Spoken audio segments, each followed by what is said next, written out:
અમેરિકાના રાષ્ટ્રપતિ ડોનાલ્ડ ટ્રમ્પે ભારતને નરક કહીને ફરી એક વખત વિવાદનો મધપૂડો છંછેડી દીધો છે. અમેરિકાના રાષ્ટ્રપતિ ડોનાલ્ડ ટ્રમ્પે ભારતને નરક કહીને ફરી એક વખત વિવાદનો મધપૂડો છંછેડી દીધો છે. અમેરિકાના રાષ્ટ્રપતિ ડોનાલ્ડ ટ્રમ્પ છેલ્લા ઘણા સમયથી એવા જાતના નિવેદનો આપે છે જે હંમેશા ચર્ચાનો વિષય બને છે. તો ડોનાલ્ડ ટ્રમ્પે ભારતને નર્ક શું કામ કીધું, આ બધા મુદ્દા પર હું તમારી સાથે વાત કરવાનો છું. મારું નામ રાજેશ શાહ છે અને તમે જોઈ રહ્યા છો ગુજરાતના સૌથી મોટા ડિજિટલ ન્યૂઝ પ્લેટફોર્મ ખબર છે.com. એકચ્યુઅલી અમેરિકાના રાષ્ટ્રપતિ ડોનાલ્ડ ટ્રમ્પે જાતે પોતે ભારતને નર્ક નથી કીધું, પરંતુ એક અમેરિકાના રૂઢિચુસ્ત રેડિયો હોસ્ટ માઇકલ સેવેજે એક પોસ્ટ શેર કરી અને એમાં સેવેજે એવું લખ્યું કે અમેરિકામાં એક બાળક તાત્કાલિક નાગરિક બની જાય છે પછી તે ચીન, ભારત અથવા પૃથ્વી પર અન્ય કોઈ નરકમાંથી આવતા પરિવારને અમેરિકા લાવે છે. અમેરિકાને આ લોકો વફાદાર હોતા નથી. એટલે જે સેવેજે કીધું કે નર્કમાંથી પરિવારોને લઈને અહીંયા બધા અમેરિકા આવીને વસે છે. હવે એક રીતના જોવા જઈએ તો જે પ્રમાણેનો આંકડો છે ભારતના વિદેશ મંત્રાલયે જ આપ્યો છે કે અમેરિકામાં લગભગ 55 લાખ જેટલા ભારતીયો વસે છે અને જે પ્રમાણે ભારતની અંદર અમેરિકા જવાનો ક્રેઝ છે એ જોતાં એવું જ લાગે કે અમેરિકા ભારતના લોકો માટે સ્વર્ગ છે. હવે ડોનાલ્ડ ટ્રમ્પે આ જે સેવેજની પોસ્ટ છે એને રીપોસ્ટ કરી છે. એટલે એવું માની લેવામાં આવ્યું છે કે સેવેજની જે વાત છે એને ડોનાલ્ડ ટ્રમ્પ સમર્થન આપે છે અને ડોનાલ્ડ ટ્રમ્પ પોતે પણ એવું માને છે કે ભારત એક નર્ક છે. આ જ્યારે ડોનાલ્ડ ટ્રમ્પના નિવેદન રીપોસ્ટ થયું અને એ સોશિયલ મીડિયામાં વાયરલ થયું એટલે ભારતના વિદેશ મંત્રાલયે પણ એનો જવાબ આપ્યો છે અને આ ટિપ્પણીને અયોગ્ય ટિપ્પણી તરીકે કીધું છે કે આ બિલકુલ અયોગ્ય ટિપ્પણી છે. ડોનાલ્ડ ટ્રમ્પે આ પહેલાં બી 2018ની અંદર અલ સાલ્વાડોર, હેતી અને સાઉથ આફ્રિકન દેશોને કચરા દેશ તરીકે કીધા હતા.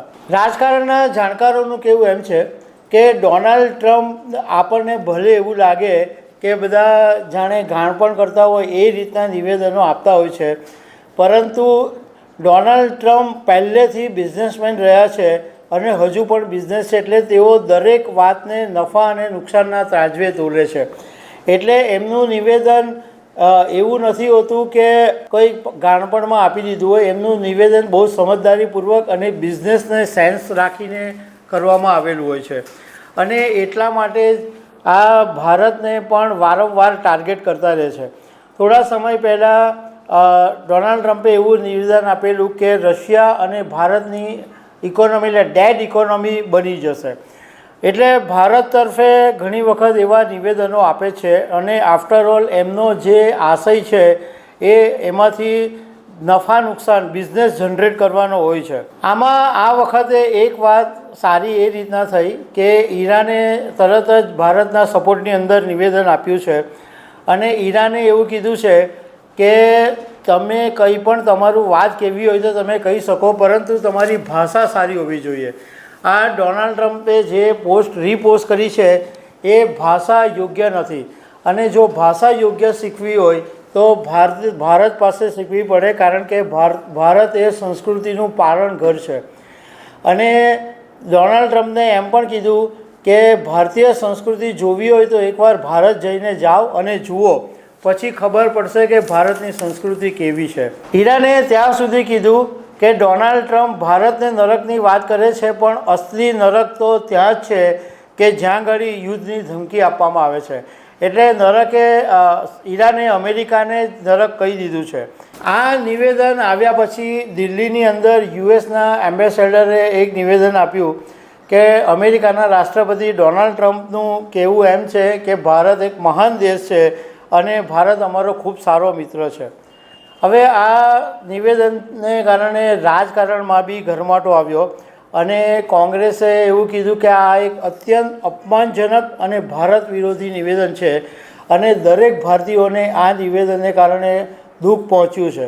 સાથે એવું બી લખ્યું કે પ્રધાનમંત્રી નરેન્દ્ર મોદીએ એક્સ પ્લેટફોર્મ ઉપર આ બાબતે વાંધો ઉઠાવવો જોઈએ।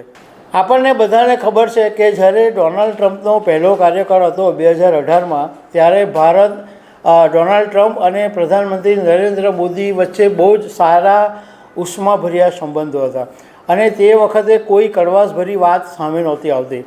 પરંતુ આ વખતે જ્યારે બીજી વખત ડોનાલ્ડ ટ્રમ્પ અમેરિકાના શાસન પર આવ્યા એ પછી સતત તેઓ ભારત પર આંગળી ઉઠાવી રહ્યા છે અને એમણે ભારતને ટેરિફ કિંગ પણ કહી દીધું હતું અને ભારત ઉપર ટેરિફ પણ બહુ બધું નાખી દીધું હતું।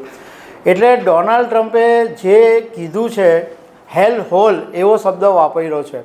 તો આ નરકની જે વાત કરી છે એની પાછળ પણ ડોનાલ્ડ ટ્રમ્પનો આશય બિઝનેસ જનરેટ કરવાનો છે। તો દર્શક મિત્રો, આવી અનેક વાતો સાથે અમે તમને મળતા રહીશું। આભાર।